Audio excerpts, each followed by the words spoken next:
السلام علیکم دوستو، کیسے ہیں آپ لوگ؟ آج میں آپ کے سامنے ایک آرٹ ورک تو رکھ رہا ہوں، لیکن اس میں میرے لیے تقریب کا جو عنصر ہے وہ زیادہ ہے۔ آپ یہ دیکھیے کہ قرآن پاک اس کائنات کی وہ کتاب ہے جو لوح محفوظ میں موجود ہے، اللہ تعالیٰ کی طرف سے بھیجی ہوئی کتاب ہے۔ ہم مسلمان بعض اوقات جب ہمارے سامنے کوئی ایسا واقعہ آ جاتا ہے جس میں خدا نہ خواستہ قرآن پاک سے گستاخی ہو رہی ہو، تو ہم سیخ پا ہو جاتے ہیں، اس کو نقصان دینے کی کوشش کرتے ہیں یا اس کے خلاف ایک رد عمل ظاہر کرتے ہیں۔ بہت سارے قرآن پاک، اگر آپ یہاں لاہور میں رہتے ہوں اور لاہور کے حالات جانتے ہوں، تو بہت سارے قرآن پاک ایسے ہیں جو ہمیں اس لاہور نہر میں ملتے ہیں، جو مین کنال لاہور میں موو کر رہی ہے، اس کنال سے بہت سارے قرآن پاک دستیاب ہوئے ہیں جن کی حالت بہت بری تھی، اور کیا ایک تکلیف کا عمل ہے۔ میں نے ایسے ہی کچھ سوچا کہ ان قرآن پاک کو اکٹھا کیا جائے اور ان میں سے آرٹ ورک تیار کیے جائے۔ یہ آرٹ ورک جو آپ کو میں دکھانا چاہ رہا ہوں، یہ کچھ سال پہلے میں نے ایک جگہ سے اٹھایا۔ یہ قرآن پاک دربار تھا یا مزار تھا، کوئی ایسی جگہ تھی جہاں سے بڑے ایک ڈرم میں اکٹھے کیے ہوئے تھے سارے کلام پاک، پرانے تھے، بوسیدہ تھے۔ اس میں سے مجھے کچھ 4-5 قرآن پاک ایسے ملے جو ظاہری طور پہ بہت اچھی حالت میں تھی، مگر جب میں نے ان کی برگردانی کی تو اس میں صفحات کو بے دردی سے، کسی مسلمان کے گھر میں تھے نا، بے دردی سے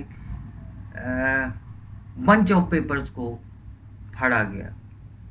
وہ باترجمہ تھے۔ میری نیت یہ تھی کہ یہ میں تھوڑی سی اچھی جلد کرا کے، تو جن لوگوں کے گھر میں قرآن پاک نہیں ہے یا باترجمہ قرآن پاک نہیں ہے تو ان کو میں گفٹ کر دوں گا۔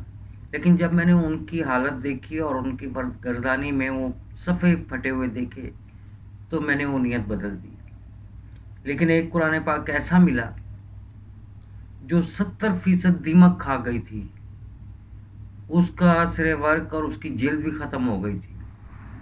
میں نے اس میں سے کچھ آرٹ ورک بنانے شروع کیے۔ آرٹ ورک بھی کیا میں ان کے بناتا جب 70% 80% دیمک کھا گئی ہو، اور دیمک کو تو نہیں معلوم کہ یہ قرآن پاک ہے اور کسی مسلمان کے گھر میں تھا، اس کی کوئی شاید عمارت چینج ہوئی ہے، ڈھا دیا گیا، تو یہ تکلیف دہ چیز تھی میرے لیے۔ میں نے اس کو تھوڑا سا آرٹ ورک کی صورت میں بنانے کی کوشش کی۔ میں اس کے ساتھ انصاف نہیں کر سکا۔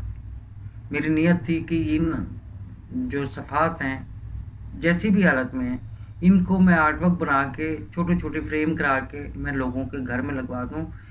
مقصد کسی پہ تنقید کرنا نہ تھا، مقصد یہ تھا کہ ان کو سمجھ آئے کہ ہم جب قرآن پاک کو اونچی شلفوں میں رکھ دیتے ہیں یا الماریوں میں بند کر کے رکھ دیتے ہیں تو ان کی کیا حالت ہو جاتی ہے۔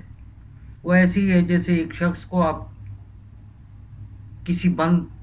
کسی کمرے میں بند کر دیں اور بہت عرصہ تک اس کی حالت نہ پوچھیں، تو وہ ضعیف بھی ہو جائے گا، وہ بیمار بھی ہو جائے گا، وہ ہو سکتا ہے کہ اس کی عمر بھی ساتھ نہ دے رہی ہو۔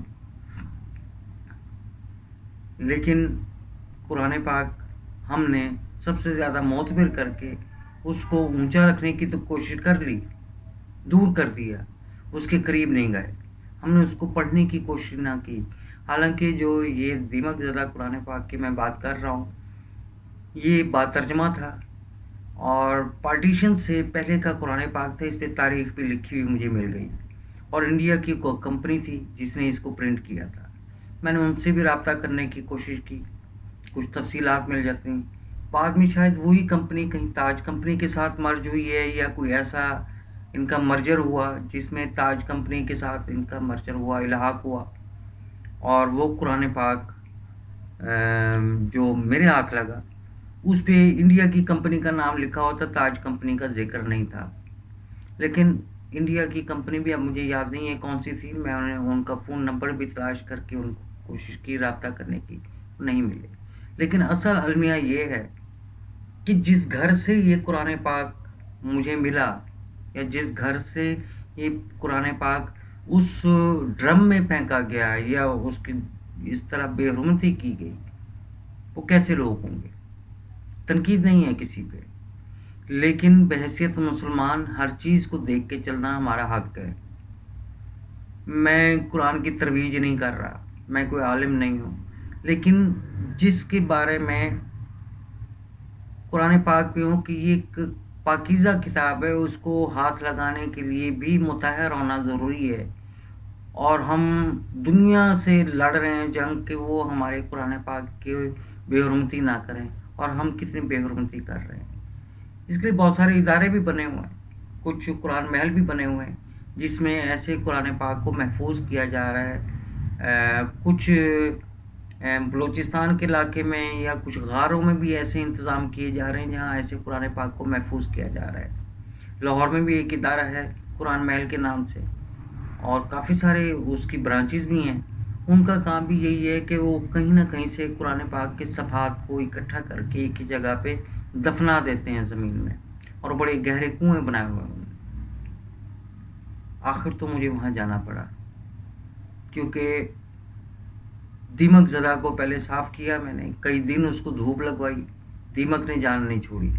پھر میں نے 8 وقت اس میں سے نکالے، کچھ نکالے، اس سے زیادہ میری ہمت نہیں تھی کہ میں ایسا کرتا، اور اگر اس کو میں کہیں لگا بھی دیتا تو لوگوں کے ذہن میں یہ آنا تھا کہ شاید میں نے ہی ان قرآن پاک کے ساتھ کوئی بے حرمتی کی ہے، یا ان کے جو صفحات ہیں ان کے ساتھ خدا نخواستہ میں نے ہی گستاخی کر لی ہے۔ حالانکہ ایسا نہیں ہے، میرا ایمان اتنا کچا نہیں ہے، میں قرآن پاک کی بے حرمتی تو سوچ ہی نہیں سکتا، کیونکہ میں خود پڑھتا ہوں اور باترجمہ پڑھتا ہوں۔ میرا قرآن پاک جیسا بھی ہے، لیکن میں اس کو پڑھنا پسند کرتا ہوں۔ بعض کو تو اس کی کمی بھی محسوس ہوتی ہے، مجھے خلا محسوس ہوتا ہے اگر میں اس کو نہ پڑھوں تو۔ آپ سوچئے گا اس بات پہ، یہ تنقیدی میری بات نہیں ہے، نہ ہی خالی آرٹ ورک کی بات ہے۔ ایز این آرٹسٹ آپ کو بہت ساری چیزوں پہ نظر رکھنی پڑتی ہے، اور وہی میں نے کیا، جو معاشرے کا ایک گھناؤنا چہرہ بھی آپ کہہ سکتے ہیں، یا ایک تلخ پہلو بھی کہہ سکتے ہیں، میں نے اس پہ بھی کام کر لیا۔ اپنا خیال رکھیے گا۔